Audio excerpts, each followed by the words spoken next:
The events in tonight's episode are real, drawn from history, folklore, and whispered accounts. The Academy's connection to these events exists only in legend, as intended. Before you enter these halls, heed warning. Tonight's chilling tales are not for the faint of heart. All who enter must be prepared to explore stories of darkness, mystery, the macabre, and all of the darkest parts of humanity. If tales of true crime, the paranormal, or other creatures that go bump in the night unsettle you, turn back now. This is not the place for you. For those of you brave souls who stayed, welcome to Dark Academy. I'm Kristen and I'll be your guide. Before we go anywhere, I'll need your phones and any other electronics in this basket. Don't worry, they'll be safe in the lockbox. We can't have any of the secrets from the archives escaping into the world. While you're doing that, I have something to share. I found another journal. This one has a map inside. Well, a portion of a map. Apparently, there are caves and tunnels right under our feet, leading to God knows where. I'm not a cave kind of girl, but this journal has my curiosity fighting my sense of self-preservation. Before I tell you what has me so intrigued, let's head down to the archives.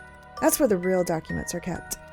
Most are tied to the space anyway and can't be removed, so grab your lanterns, follow me to the Forbidden Archives. Oh, this way. We have to go outside to get to the basement entrance. I did have an electrician come check out the building's wiring, but he said there seems to be something wrong with the main electricity source or something. I don't know much about electricity. Anyway, here we are. Watch your step, though, on the stone stairwell. They're damp and slippery. And dark. Electricity and all. I don't guess anybody grabbed the keys, did they? No? Well, I'll be right back. If you hear anything strange while I'm gone, ignore it. Do not talk to it. Unless you want to take it home. In that case, that's on you. It's kind of clingy, so do not call me when you can't get rid of it. I'm back. Alright, let's go inside. Welcome to the Forbidden Archives, a hidden chamber where secrets were meant to stay buried. I know, it's not as nice as the library, but I brought in some extra chairs. It's a bit of a fixer-upper, you might say. I'll fix it up as we go along. Now, let's talk about what's in these files. Conspiracies, cover-ups, chilling truths lurking just beyond the veil. Documents in this room are incomplete. Pieces missing, information redacted. They could be solved cases, closed for good. Science and history will be changed forever. But there's some information we just are not ready for. I did read some gossipy stuff in a personal journal I found about how the Vatican likes to be the only ones with all the secrets in their vault, so they send people to confiscate it without your knowledge as soon as they get word. So, do not tell them about this place. We have recently cloaked it so they can't hear it from us. So, if anything else goes missing, I'll know it was from one of you. Okay, back to my journal and map. I did find other parts of this map, but not the whole thing. It appears to be a cave system that connects parts of the world underground, if that wasn't clear. The journal also referred to this bizarre-looking poster-size illustration of Earth with people inside and a sun. It's weird, right? Anyway, it led me to this theory I think many of you have at least heard about. I didn't think it was so big, and that it seems to be connected to every conspiracy ever. They're all tied to this one in some way, shape, or form. So, it seems like a good place to start for our Forbidden Archives meetings. It's a favorite theme in fantasy fiction and used in many works to this day. Marvel uses it, Godzilla uses it, there's books and games related. We're talking about Hollow Earth. Hollow Earth theory says the Earth is, well, hollow. At the very least, there's something down there. But what exactly does that mean? What does it look like? The concept isn't new. Subterranean places have been prevalent in many ancient cultures. Okay, bear with me, y'all. This is a common belief, so it's an extensive list. Christian hell, Jewish Sheol, Greek and Egyptian underworlds, Hindu Patala, and so on. Irish Celts believed the subterranean Tuatha people introduced Druidism, then went back underground. Russians believed the ancient Siberian Samoyedic tribes went to live in a cavernous city.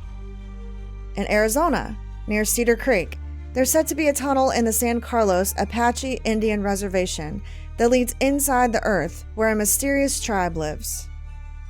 Many indigenous Americans believe their ancestors originated from caves underground. The Taino people from Cuba believe their ancestors emerged from under the mountains. Mandan people believe theirs came out of the earth in a cave on the north side of the Missouri River. Iroquois believe theirs came from somewhere inside the earth. Incans believe theirs came from caves east of Cuzco, Peru. Brazilian Indians living by the Parima River believe theirs emerged from an underground land. They also believe some of their people still live there. Natives to Trobriand Islands also believe their ancestors came from a cave called Abucula. Others believe there are certain caves that are just entrances to the underworld. Hopi people believe there's an entrance to the underworld in the Grand Canyon. So be careful down there. Ancient Germans believed some mountains between Eisenach and Gotha have a portal to inner Earth. Mexican mythology says a cave 5 miles south of Ojinaga contains devilish creatures from inside the earth. The Celts have a cave called Cruachan, or Ireland's Gates to Hell. That's not intense at all. And done. Ooh, that was a lot of hard names to say. Put that part of the file away right now. Okay, somebody, can you hand me that file over there labeled Hollow Earth Science? To your right. Oh, sorry, my right, your left. Yes, that one. Thank you. Okay, all right, where is it? Here it is. It's a journal entry I found that sounded interesting. It says, recovered journal entry, author unknown. Dr. Haley's theories are not mere flights of fancy, but insightful reflections from an individual who has ventured beyond the confines of established understanding.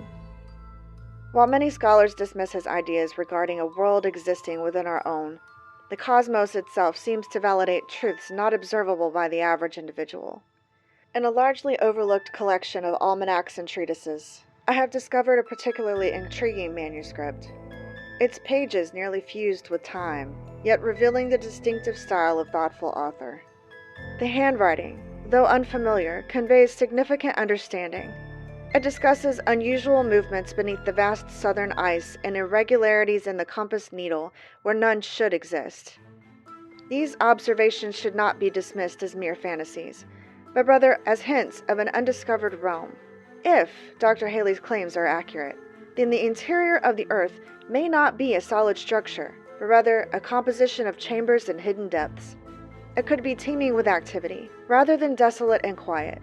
Should this be the case, I will not rest until I uncover the entry point to this concealed world.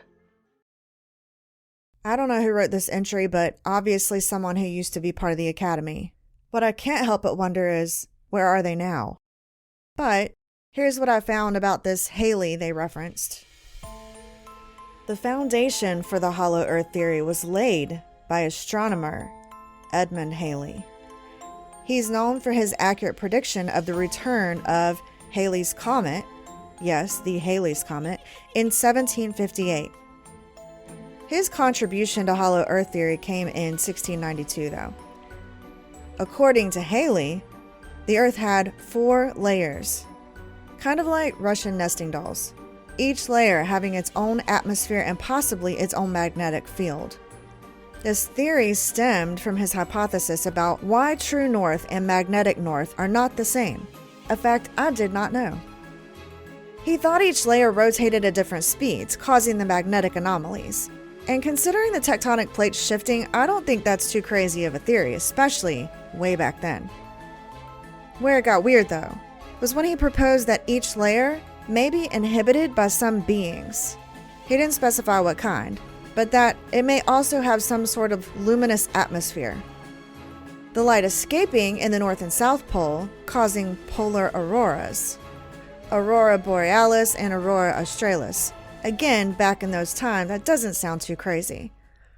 Anyway, mainstream science apparently did, because they eventually discarded his theories.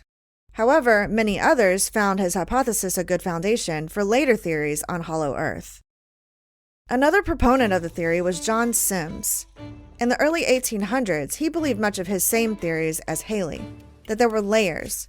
He thought 5, similar enough, and these layers also contain life.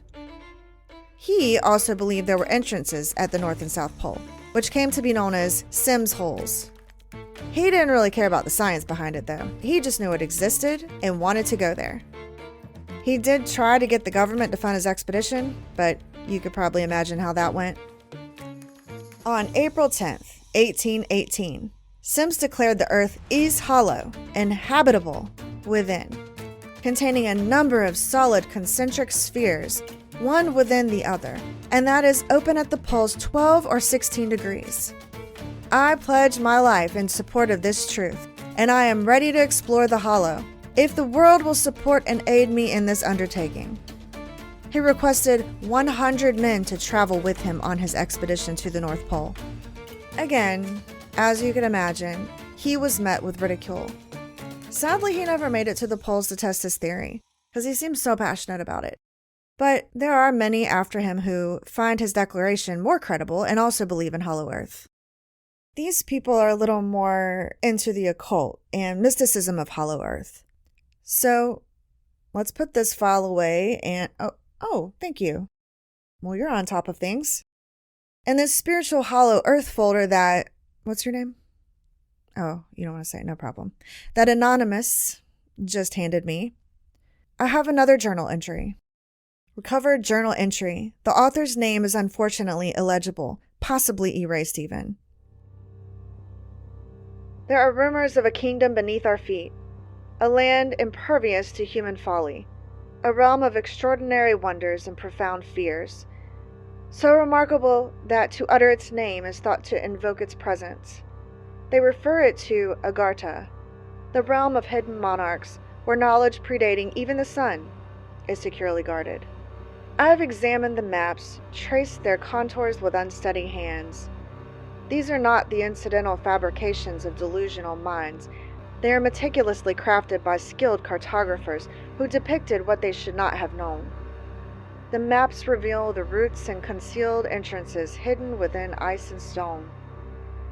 Some are said to be nestled deep within the Himalayas, while others reside in the unfathomable depths of the ocean.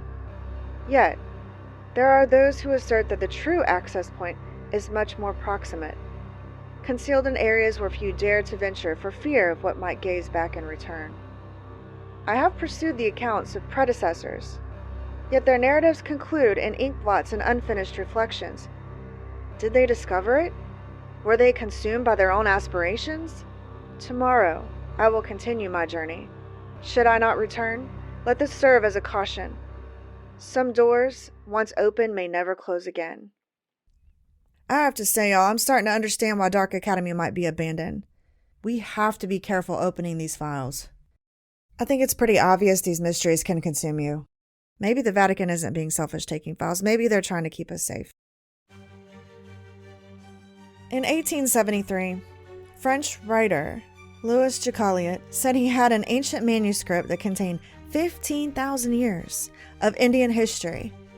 A friend of his from his time as an official in South India told him Agartha was a capital city in ancient India that was destroyed in 5000 BC.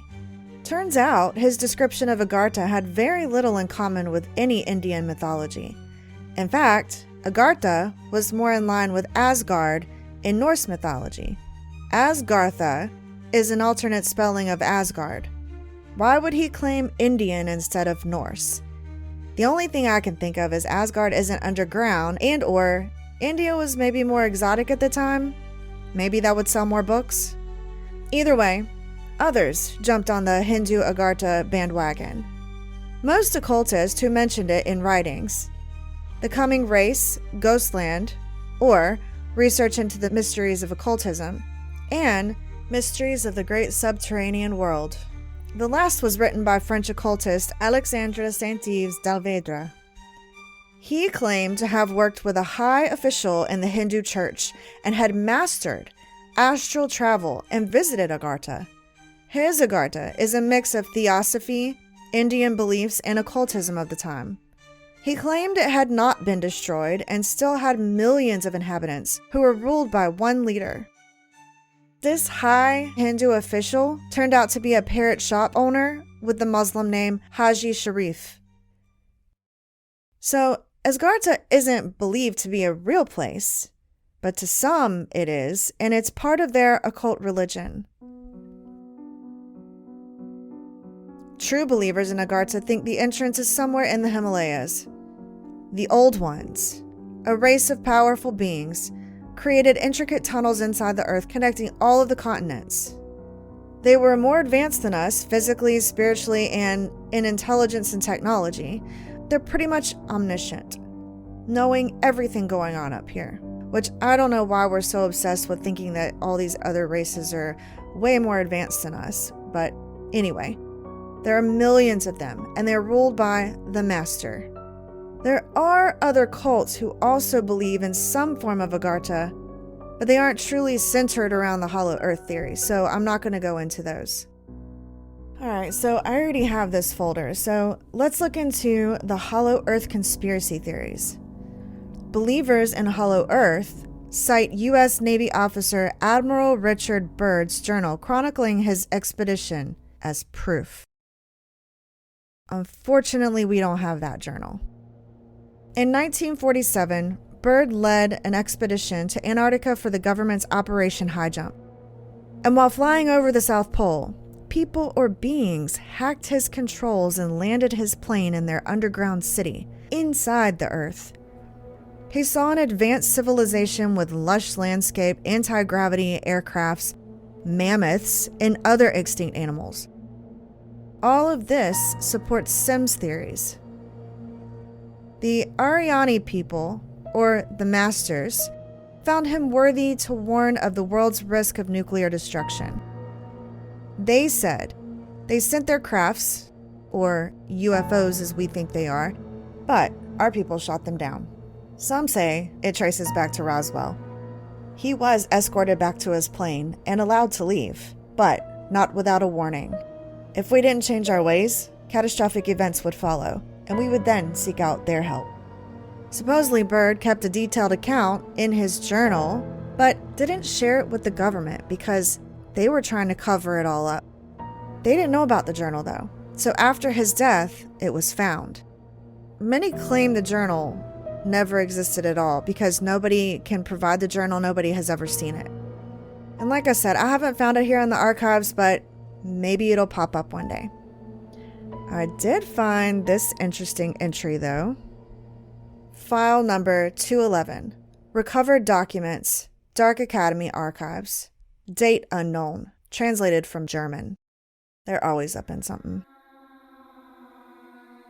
The expedition was never about a whaling base. Our mission was top secret. A search for something old and ancient. We were following the myths, the symbols, and the whispers of an entrance beneath the frozen wasteland. And we found it. But at what cost? Burns was the first to disappear.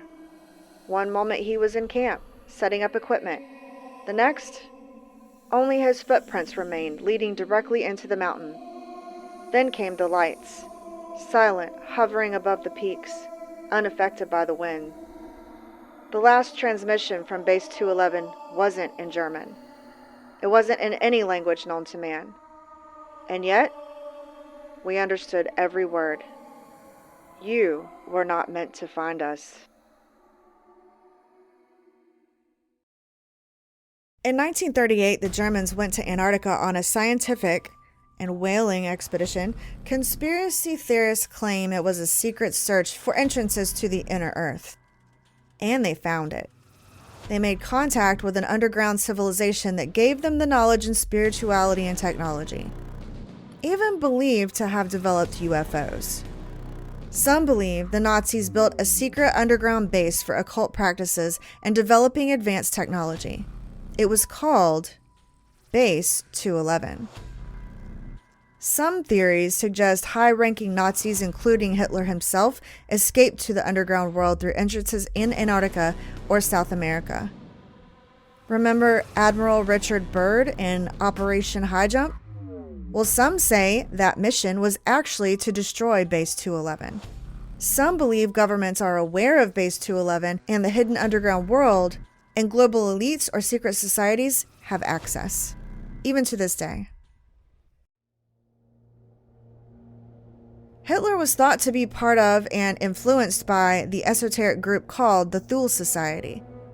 There is no evidence he was ever part of the group, but they were obsessed with the lost civilization and mystical origins of the Aryan race. And since the idea of the superiority of the white race that led to Aryanism also led to the Holocaust, I think we can deduce that he was at least influenced by the teachings or beliefs. The Thule Society believed the Aryan race was possibly from Agartha. So let's try to make sense of Hollow Earth with some modern knowledge. Scientists do believe it is impossible for the Earth to be hollow, since experiments suggest that Earth's mass is too great. But we've only been able to drill down about 8 miles, so we can only go off our scientific readings. Earthquakes help determine what's down there. P waves and S wave readings show where solids and liquids are inside the Earth. Seismic waves help determine what materials the waves are passing through. They also use gravity measures and readings from magnetic activity. But even though science does suggest the Earth is mostly solid, there are many cave systems down there. And who knows how far down they go, how big they get. It is impossible to know how many caves or cave systems that have yet to be explored or mapped. We do know of real underground cities that exist or existed on every continent. One example is the ancient city of Derinkuyu, Turkey, near Cappadocia, built in the 8th and 7th century BC. This multi-level underground complex was used for various reasons, all the way up to the early 1900s. It contains shelters, wine cellars, animal stables, schools, churches, and a well that doubles as a ventilation shaft, among other things. But its use was often centered around hiding from various hostiles in the area, from Arab Muslims, Mongolians, and Turkish Muslims. Later, Greeks and Armenians took refuge there during the Greco-Turkish War from 1919 to 1922, when the Ottoman Empire attempted genocide of the two. In 1923, Greece and Turkey did a people exchange, and the tunnels were abandoned and forgotten.